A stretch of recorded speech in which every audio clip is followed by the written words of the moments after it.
Assalamu alaikum everyone. Welcome back to my channel. My name is Nimra Zafar and today we are going to discuss about the procedure of amendment in constitutional provisions.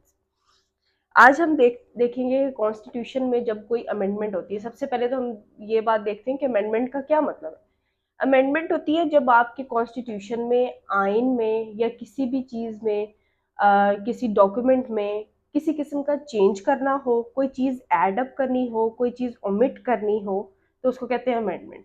अब constitution में amendment का क्या मतलब है? Constitutional amendment का मतलब है कि आप अपने आइन में तब्दीली लेकर आ रहे हैं। ठीक है, वक्त के साथ साथ तब्दीली आती है लॉ में भी।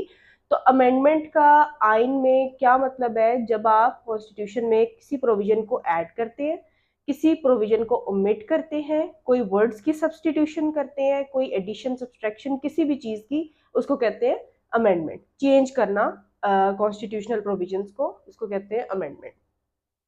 अब कॉन्स्टिट्यूशन ऑफ पाकिस्तान 1973 में आर्टिकल 238 और 239 जो है वो डील करते हैं किसको, कि प्रोसीजर क्या होता है कॉन्स्टिट्यूशनल अमेंडमेंट का। एक कॉन्स्टिट्यूशन में आपने अमेंडमेंट करनी है, ये एक स्पेशल अमेंडमेंट है। ठीक है, इसमें आपको कितनी दोनों हाउसेज जो पार्लियामेंट के हैं उनके मेंबर्स की कितनी जो है वो वोट्स की जरूरत होती है कि आप एक अमेंडमेंट कर सके। सबसे पहले तो हम ये चीज देखते हैं, जब कॉन्स्टिट्यूशन में अमेंडमेंट करनी होती है या कोई कानून साजी करनी होती है, पार्लियामेंट ने कोई लॉ बनाना होता है, तो सबसे पहले ड्राफ्ट प्रिपेयर किया जाता है जिसको हम बिल कहते हैं।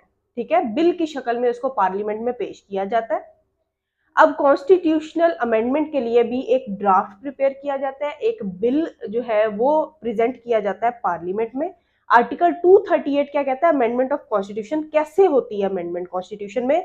तो एक्ट ऑफ मजलिस शुरा, मजलिस शुरा मींस पार्लियामेंट। ठीक है, तो पार्लियामेंट में एक एक्ट पास होता है। दरअसल ये सबसे पहले बिल ओरिजिनेट होता है। बिल जो है वो प्रेजेंट किया जाता है, किसी भी हाउस से ओरिजिनेट हो सकता है, उसके बाद उसको दूसरे हाउस में भेजा जाता है। दोनों की जब रजामंदी होती है 2/3 मेजोरिटी के साथ, हर हाउस की 2/3 मेजोरिटी जो है वो रिक्वायर्ड होती है, और वो बिल जो है जब वो पास हो जाता है फिर वो एक्ट की शक्ल इख्तियार कर लेता है। फिर वो एक्ट की सूरत में एक्ट पास हो जाता है जिससे कॉन्स्टिट्यूशन में अमेंडमेंट की जाती है। अब इसको थोड़ा अगर हम डिटेल में देखें, आर्टिकल 239 कॉन्स्टिट्यूशनल अमेंडमेंट बिल, अब इसमें इसका टोटल पूरा प्रोसीजर बताया हुआ है कि कॉन्स्टिट्यूशन में अमेंडमेंट कैसे होती है। सबसे पहले तो ये बात देख लें कि हमारे पार्लियामेंट के मजलिस शुरा के दो हाउसेज हैं, national assembly and senate.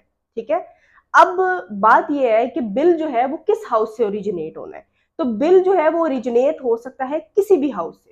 Constitution की जब अमेंडमेंट होनी है तो जो बिल है, जो ड्राफ्ट प्रिपेयर होगा, वो ओरिजिनेट होगा किसी भी हाउस से, चाहे नेशनल असेंबली से चाहे सेनेट से। ठीक है, उस हाउस की 2/3 मेजोरिटी उसके ऊपर वोटिंग करेगी। 2/3 मेजोरिटी का वोट जो है वो जरूरी है। ठीक है, ताकि वो ट्रांसमिट किया जा सके वो बिल नेक्स्ट हाउस में, दूसरे हाउस में। ठीक है, जब इसको उस हाउस से 2/3 मेजोरिटी की जो असेंट है या उसके ऊपर वोट है वो मिल जाएगा, तो फिर वो बिल आगे ट्रांसफर कर दिया जाएगा कहां पर? दूसरे house. For example national assembly से अगर वो ओरिजिनेट हुआ है तो 2/3 मेजोरिटी नेशनल असेंबली की उसके ऊपर वोटिंग करेगी। जब फिर वहां से अगर वो 2/3 मेजोरिटी से पास हो गया, फिर उसको सेनेट में भेजा जाएगा और सेम प्रोसीजर दोबारा से रिपीट होगा। जब दूसरे हाउस में उसको ट्रांसमिट कर दिया जाएगा, फिर दूसरे हाउस में, अब यहाँ पर दो बातें हैं।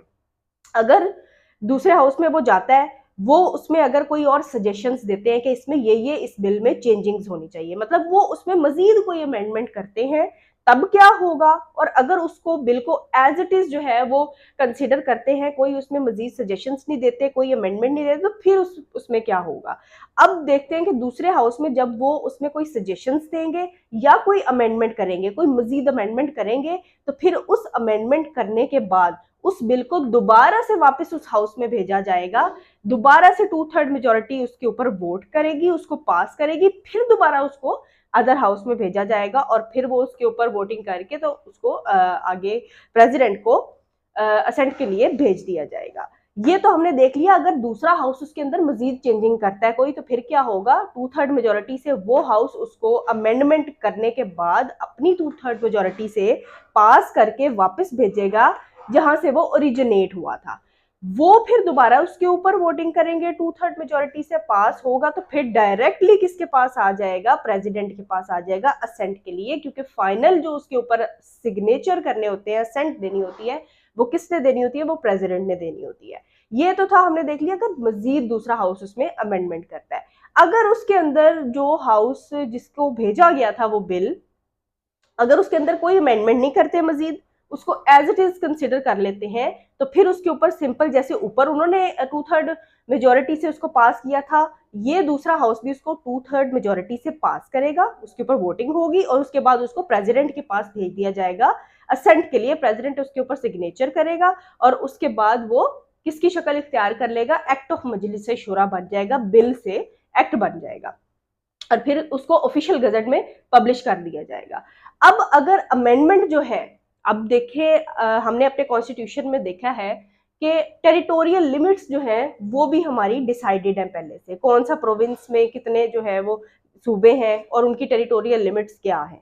अगर तो किसी सूबे की, किसी प्रोविंस की आपने कॉन्स्टिट्यूशनल लिमिट्स चेंज करनी है, ठीक है, उसके अंदर आप तब्दीली लेकर आ रहे हैं, तो ये एक बेसिक स्ट्रक्चर चेंज हो रहा है। तो इसमें क्या होगा, इसमें आपको उस प्रोविंशियल असेंबली, यहाँ पे तो सिर्फ पार्लियामेंट की बात हो रही है ना, नेशनल असेंबली और सेनेट की कॉन्स्टिट्यूशन में अमेंडमेंट के लिए, लेकिन यहाँ पे बात जो है वो एक सूबे से दूसरे सूबे की है।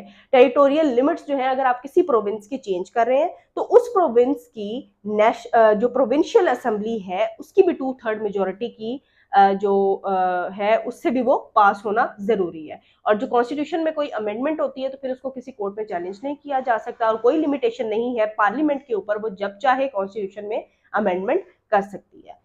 So this was all about Article 239. If you like the video, then don't forget to like, share and comment. Thank you so much.